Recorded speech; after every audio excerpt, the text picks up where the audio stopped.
Chris Wallace joins us coming up next.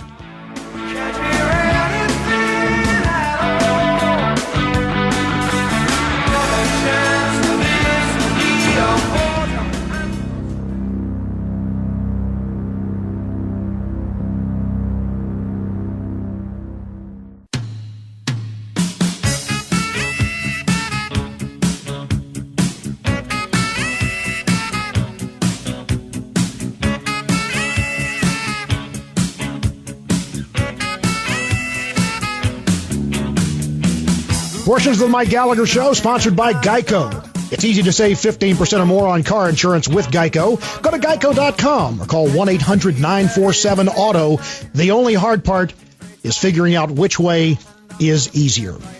Mike Scinto in for Mike Gallagher. And Mike, as I told you, is if you've been on his fan page, standing up with a thumbs up, walking down the hall. The surgery went fine.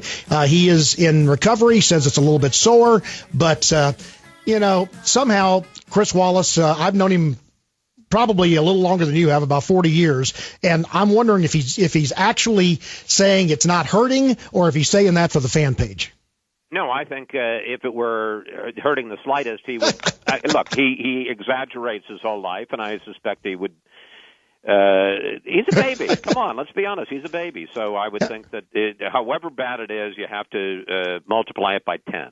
Now, have I mentioned yet what an honor it is for me to be able to talk to you? I say that every time I come in because I know the abuse you take when Mike's here. So and let me just say what a pleasure it is to talk with you, Mike. And I certainly, given the fact that this is because of Mike Gallagher's illness. Or operation, I can't say that I wish that we would continue this way, but sure. Once I understand. It gets all better, then I wish that you would take over his show. I started to say that the Chris Wallace, Mike Gallagher verbal battle. He and I have been doing that for 40 years, but this time I think he was really shaking in his boots a little bit because I talked to him just before he went in the hospital the day before, and I've communicated with him since. He's been nothing but nice to me.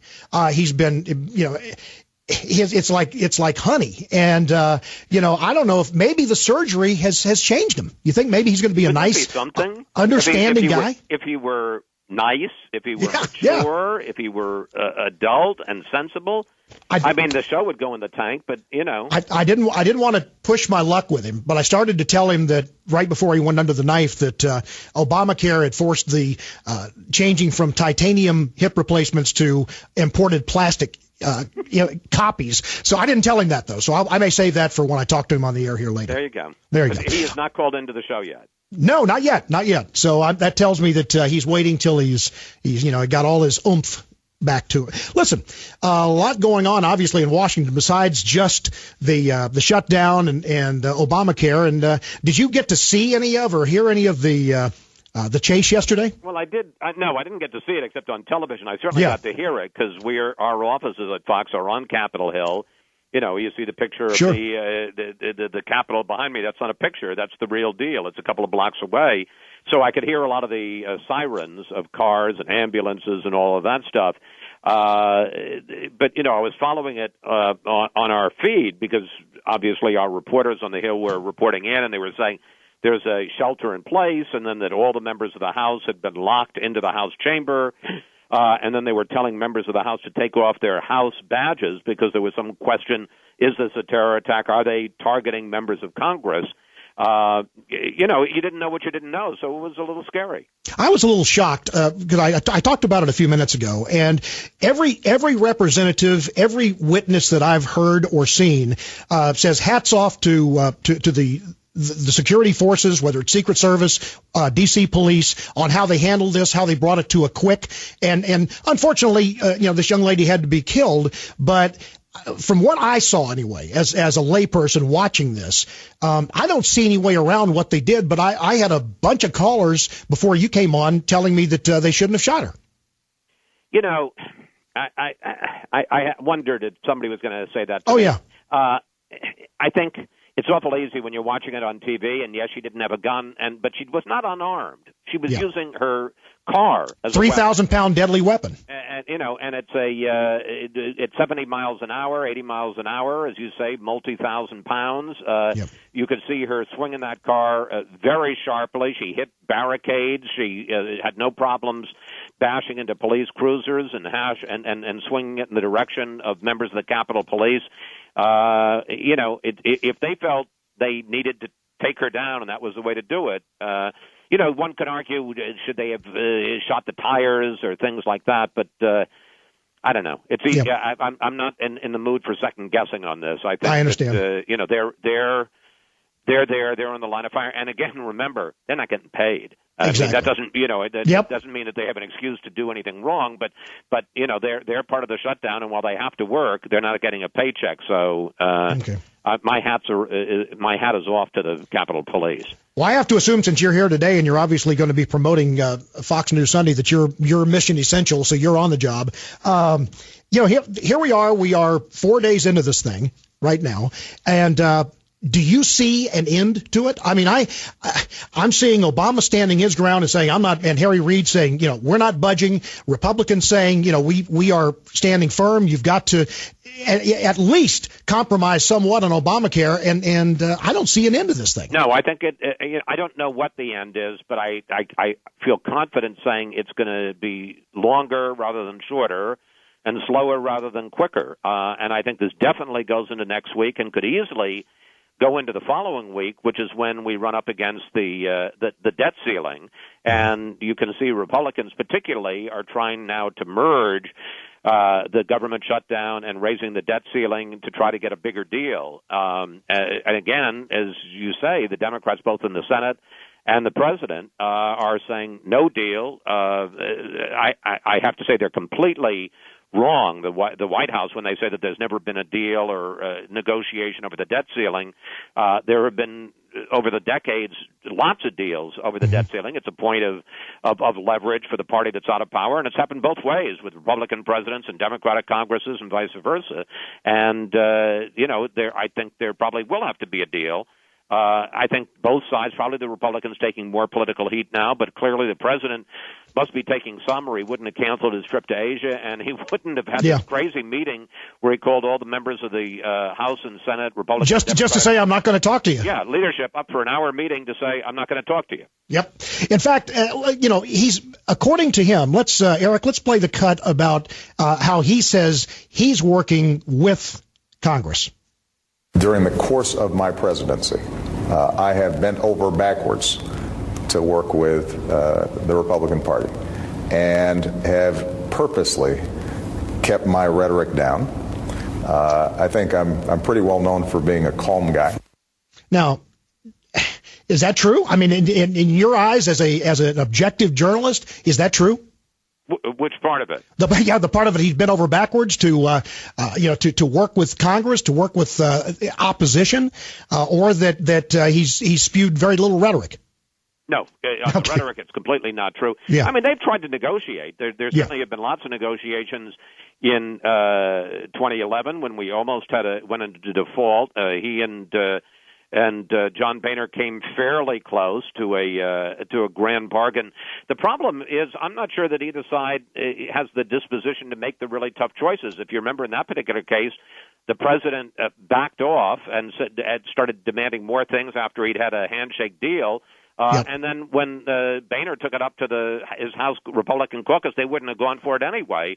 So, I'm not sure neither of these guys can make a deal, because they don't have the disposition to do it, and that can't necessarily carry their own party along with them. I don't know what the deal is here. I mean, we really cannot default. I mean, you can have a government shutdown; it hurts a lot of people, but it's not the end of the world. And you look back at 1995 and 6, we had a shutdown then that went over 20 days.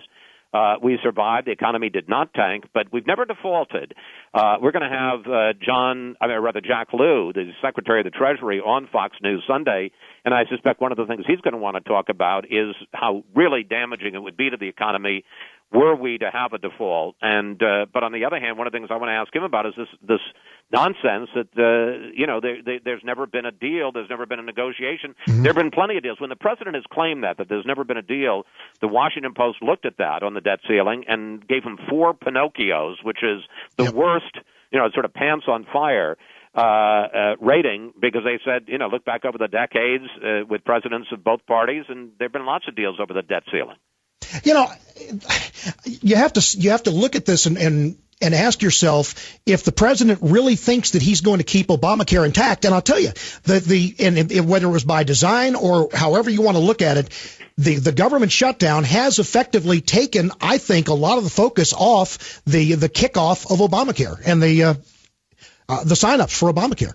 Yeah, and that's an interesting question, because we've heard all about this traffic and all the problems. What we haven't heard from the government yet is how many people have enrolled. I'd like to find that out.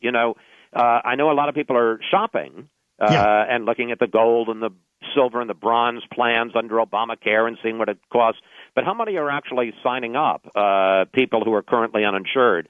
That's one of the real tests of this. They need about 3 million to pay for all of the added benefits, the pre-existing conditions. People can stay on their parents' plans until they're 26. So I want to see that. I questioned the other day, at least people I know who are curious, if there's some super website that's coming online or a phone number for this, whatever it is, there are a lot of people who will just go to that website. They call them hits when they go there. They'll just go to that website to see if they can actually get through. They'll go to that 800 number to see if they can actually get through. And I wonder how many of those hits were just curiosity seekers or tire kickers. Exactly. No, that's my point. I will say this. And I know people are really unhappy with Obamacare, and as we find out more about it, I understand that. I don't think that's the basis of the deal. I mean, I just don't think that this president is ever going to compromise on Obamacare. It is his signature legislative accomplishment. If Republicans want to take it out, want to end it, they got to win elections. They got to take the Senate, they got to take the White House, then they can repeal it. But I don't think that they're ever going to get this president to voluntarily give up Obamacare. I think they have a much better chance of making a deal on entitlements and spending and tax reform and things like that. Okay.